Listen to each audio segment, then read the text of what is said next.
Big boss Malayalam season 5 ഇതുവരെ ലഭിച്ചതിൽ ഏറ്റവും വലിയ സർപ്രൈസാണ് ഇന്ന് നാദിറയ്ക്ക് ലഭിച്ചിട്ടുള്ളത്.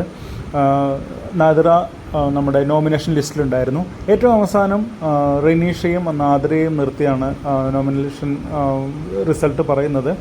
അതിൽ ശോഭയോട് പറയുന്നു ആ പെട്ടിയുടെ മുകളിൽ വെച്ചിട്ടുള്ള കാർഡ് എടുത്തിട്ട് ആരാണ് എവിക്റ്റായത് എന്ന് പറയാൻ, അല്ലെങ്കിൽ ആരാണ് സേവ് ആയത് എന്ന് പറയാൻ വേണ്ടി പറയുന്നു. ശോഭ വന്ന് അത് റെനീഷയാണ് സേവ് ആയിട്ടുള്ളത് എന്ന് പറഞ്ഞ് ഇന്നുള്ള കാർഡ് ഉയർത്തി കാണിക്കുന്നു. അവിടെ സംഭവിക്കുന്നത് ഓൾറെഡി റെനീഷ സേവ് ആണെങ്കിൽ നാദിറ ഔട്ടാണെന്നുള്ളതാണ്. എല്ലാവരോടും യാത്ര പറഞ്ഞ് നാദിറ പുറത്തേക്ക് ഇറങ്ങാൻ പോകുന്ന ആ സമയത്ത് നമ്മുടെ ഡോറ് ഫുള്ളായിട്ട്, സാധാരണ ആൾ എവിക്റ്റായി പോകുമ്പോൾ കുറച്ച് ഭാഗം മാത്രമേ തുറക്കാറുള്ളൂ.